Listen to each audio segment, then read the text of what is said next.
Yeah. This is your boy, Coach Vaughn, man. This is Mismatch Ever Podcast. Very good game from the Grizzlies. Fell a little bit short against Boston. An interesting opponent coming up next for the Grizzlies. This is Mismatch Ever Podcast, man. Let's get it going.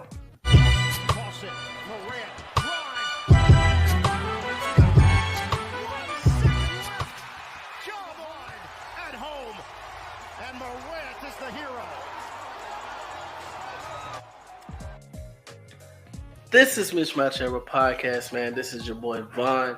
A tough loss for the Grizzlies, man, going up against the Celtics. We went into this game with not a whole lot of expectations for the Grizzlies, and they showed and they improved on multiple fronts. Going with Santi Aldama in the starting lineup was an interesting choice, and he proved us to be right. Some of the people who might follow me know that all summer we talked about Santi Aldama with the possibility of playing the three, playing the small forward position, and it worked. It worked, and not only has it worked, but a phenomenal output from him with 28 points, 12 rebounds, and 6 assists. That is an insane stat line for him as small forward. Coming off a game where he had 17 and 10 a couple nights before. The guy's finding a rhythm. Let's hope that he continues to find that rhythm and he continues to be dominant and continue to produce these double-doubles, because the Grizzlies need a third fiddle. We need that third person if we're going to string together some wins before Ja Morant comes back. Just 12 games away, man. I'm going to start putting a Ja Morant game countdown ticker up here or something, because, man, I just can't wait for 12 to get back. But a good performance against the Boston Celtics. The most notable thing that I saw in this performance against the Boston Celtics was their improvement on the three-point line. For the most part, they kept the Celtics in check from the three-point line, aside from Sam Hauser, which was probably just a lack of reading the scouting report or some busted coverages. But other than that, man, they're switching on the perimeter and guarding the three-point line and preventing some of these open three-point looks. Worked out pretty well. We just got to continue to communicate and stay connected. Seems like that's the key in keeping these three-pointers from going up. These wide-open three-pointers. It's okay for teams to shoot threes and make them, but make sure they're contested. Make sure they're covered. Don't leave them open like we've been doing so far this year. 2-point loss. Adama had a chance at it at the end. Would have been a storybook ending, but masterclass wasted. Let's hope they can just keep this momentum going, man, and continue to build on that. Vince Williams Jr. also had an impact in that game, came in, and nobody scored on him. He was pretty much a brick wall tonight. Nobody could score on him. Nobody could do anything with him. A couple of impressive blocks. The man needs minutes in the rotation. Let's see what they continue to do as they continue to tinker with the lineup. Let's see what Taylor Jenkins continues to do in terms of making changes, because he made some changes in that game against the Boston Celtics. Zaire, that lineup of Desmond Bane, Zaire, Santi Aldama, Jaren Jackson Jr., and Bismack Biyombo caused a lot of problems for the Boston Celtics team. So let's see if he makes the change and puts Zaire in the starting lineup this time around. I know Conchar played pretty well, being the de facto point guard, so to speak. Zaire can do some of the same things. Do you want to bring the ball down? Not necessarily, but he's been really effective in that pick and roll, being aggressive coming off those screens and being a playmaker. So let's see if we continue to make more changes. Once again, Junior got some playing time as well. He looked pretty decent. Made some changes and went away from Jacob Gilyard in the second half. Let's just see what we do. Let's see how we continue to build on these changes that we're making. And I just love to see us trying new things and doing things differently.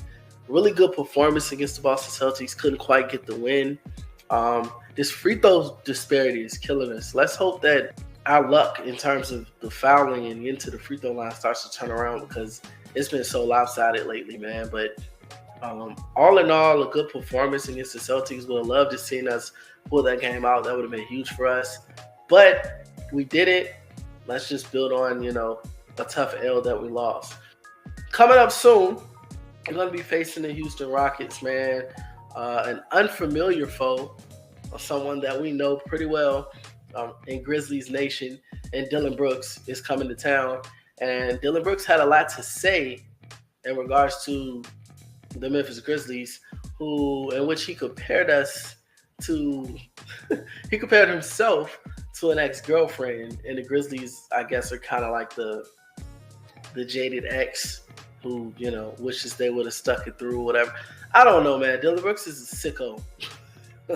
He's a sicko, man. Guy hasn't taken any accountability for his horrible performance last year in the playoffs and his unwillingness to just get with the program. And now, ironically, he's in Houston, and all of a sudden he wants to get with the program and fit a mold.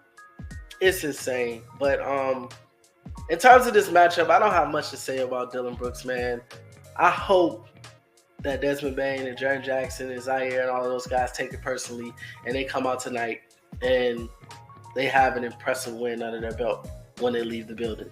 But we shall see.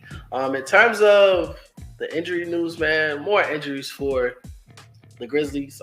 Not really a big injury. Jake LaRavia is injured, and he's out for another 2 to 3 weeks. So our bodies are just dropping, man. We won't have a lot of our guys in this matchup, but we haven't really had all of our guys all year.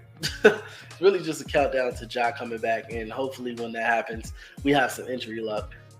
In terms of the Rockets, I believe Sengun is dealing with some minor injuries, but he's still playing through it. Tari Eason was dealing with some minor injuries as well, still playing through them, and Amen Thomas hasn't been playing. He's dealing with an ankle injury. So this Rockets team isn't necessarily at full strength as well, but they do have their big dogs. They do have Van Fleet. They do have Jalen Green. They do have Jabari. They do have Dillon. And they do have Sengun, which is their starting lineup. If you can stop Sengun and shut Sengun down and guard the three-point line well, I see no reason why the Memphis Grizzlies cannot win this game. We shall see. I'm not really sold on the Houston Rockets. I just want to focus mostly on what the Grizzlies can do to win this game. Continue to be aggressive in terms of Desmond Bane and Jaren Jackson Jr. and your lineups and who you put out there. Don't hesitate. Put people out there who are playing well, snatch people who are not playing well, and play those guys who have shown you time and time again that they're going to give you good minutes. Vince Williams is giving you good minutes. Julia Lofton is giving you good minutes. Jacob Gilliard has given you good minutes. Senti at the 3 is a hit. Keep doing it. Conchar, David Roddy, all of those guys, they give you good spot minutes, and just monitor who you want to have out there. Make shots, man. We got to make some shots. Sati continue to make shots and be aggressive. Zaire continue to make shots and be aggressive. And see where this thing takes us, man. Let's try to string together some wins here soon. We can string together some wins and start to get on a little bit of a roll. We might be able to salvage, the beginning of the season and come out on a better side of it when it's all said and done. In terms of Dillon Brooks' words, man, fair or foul? Definitely foul. I love that he's talking, and I love that he's putting the edge on the games that he goes into by running his mouth and not being afraid to answer any questions. But he's a little bit delusional. He's a little bit delusional when it comes to this Grizzlies situation. We don't have anybody, guy. Like, it's not missing you. Like, we're missing everyone. Like, we're not just missing you, bro. We're missing everyone. So, not really too worried about that. I just hope that his teammates can back up what he's saying, because I'm so sure that the Grizzlies are going to come out motivated and ready to put their foot up his ass. So we shall see. We shall see how that goes. But I'm hoping to see Taylor Jenkins continue to be aggressive in his lineups and continue to be experimental in his lineups and letting certain people play. Hoping for a GG sighting and not in a blowout. Hoping for a GG sighting. Well, I guess if we see a GG sighting, that probably means that others aren't playing well. So maybe not hoping for a GG sighting, but I would love to see him experiment a lot more and see what we could continue to build on as an organization in terms of the players that we're trying to figure out who belongs here and who doesn't. Figure out who belongs here, let them play, keep the ones that are good, trade the ones, ditch the ones that are not. That's where we're at until 12 gets back. 12 games away. Let's just stay afloat. Let's just stay afloat, man. What's your panic level now, man? If we lose this one, man, I don't know. Is this kind of a must win? Might be a must win, man. It might be a must win. This has been Mismatch Era. This your boy Vaughn.